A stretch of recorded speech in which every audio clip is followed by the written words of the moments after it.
Thank you, Vula. The last weeks, you might have heard of military confrontation between India and China. A lot of people thought that is happening on Chinese territory, that's happening on Indian territory. All not true. This happened on Kashmiri territory, because Kashmir, this territory in the high mountains of the Himalaya, is suffering because it's divided between three different countries. Human rights violations are the normal destiny. And when I was there visiting, I met a woman who got the information that her brother had been arrested by the police, and she should come the next day to pick him up from the police station. Me, with European experience, I thought she would now go with a lawyer.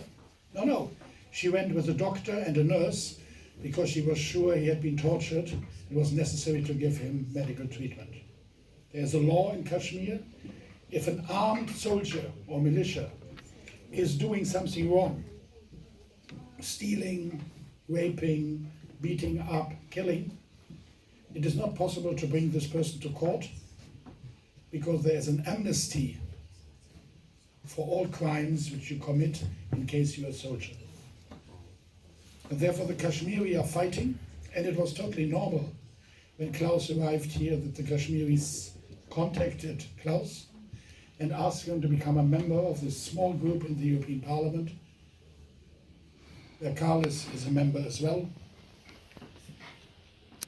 to look after the situation in Kashmir. They succeeded in a lot of things, this group, even before you came.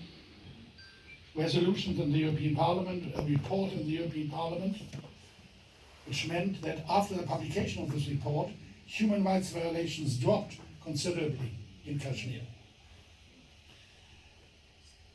Resolutions on disappeared people who disappeared, which was then debated in the United Nations in Geneva, in the Human Rights Council. And the person who is speaking for the civil society in Kashmir is the London-based lawyer Majid Tramboo. And Majid Tramboo is today here with us to be, before it's your turn, Klaus, to speak on you. Majid Tramboo. Okay.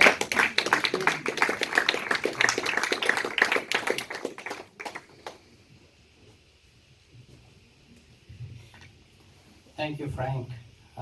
Professor Buchner, Madam Buchner, and of course President Puig de Montt, and all of you who are present here this evening, to say farewell to our very great dear friend, Professor Buchner.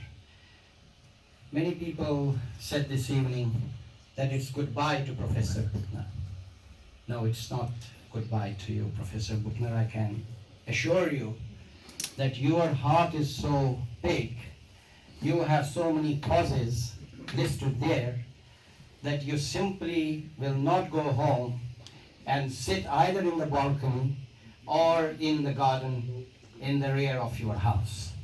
You will be still working. We Kashmiris, and you have lots of Kashmiris here today, lots of Pakistanis here today, that shows the Kashmiris and Pakistanis' love for you. And why? For the very limited time I have known you, Professor, you have demonstrated so much courage, I must say courage, to fight for the human rights of Kashmiris, to fight for the self-determination of Kashmiris. You have been impeccable. You have been extraordinary.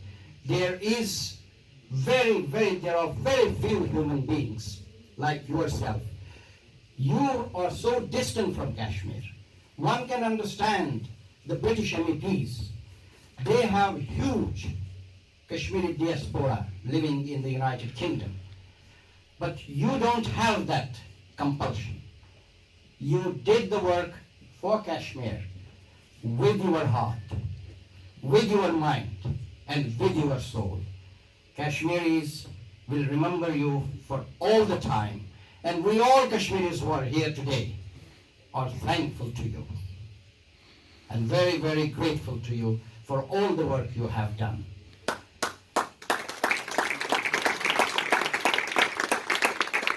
My second point is, I have not a very good news from Kashmir. You know it better than me. You have been talking to the Indians, the Indian consulates, the Indian ambassadors over the years. And you have been throughout reminding them about human rights. The human rights situation from 5th August 2019, it was throughout bad. There is no doubt as to that.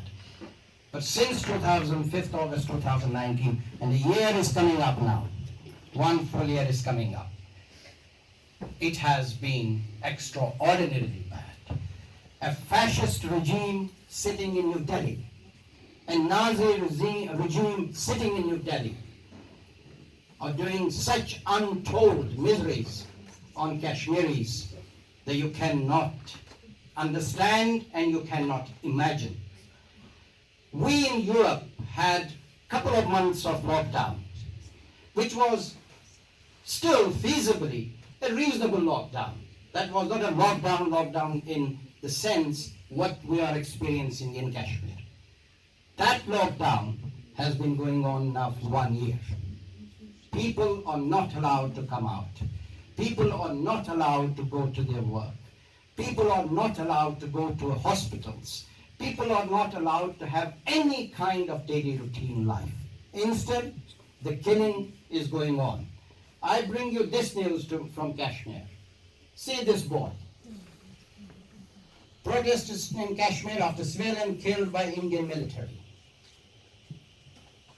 A simple grandfather was going out with his grandson. He was stopped at Sopore, brought out of the car, gunned down at point blank range, straight, put his body on the floor, on the street, put his arms up, as you can see that. And that grandson who was with him was placed on his chest. This is what is happening in Kashmir. The photographs is taken by Indian Army. It's not taken by any journalist. That is what is pathetic. And that is what we are facing. And that is the work that you have been doing to highlight this, what is happening in Kashmir. And I look forward towards President Pio Demont, other members, Manuela Ripa here, who is likely to take over you, to see that something like this does not happen in Kashmir. Not at all. No human being should be allowed to be killed in such a manner. My last point. Today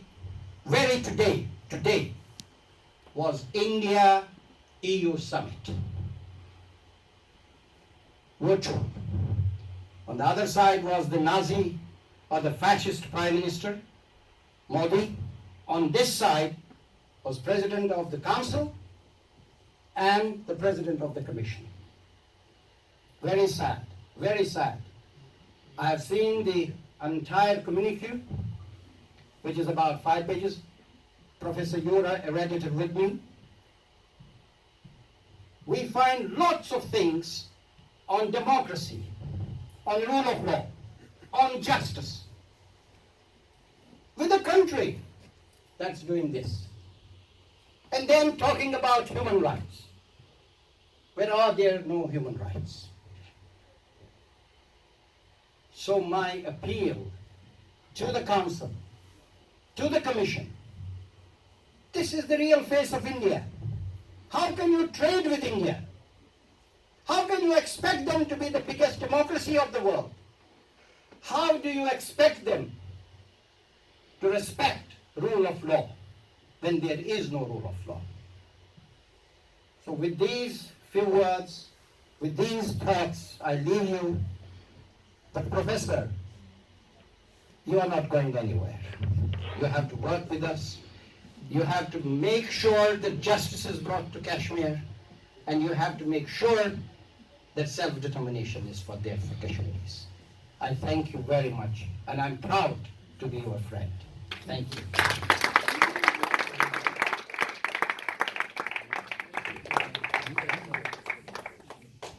There are now two special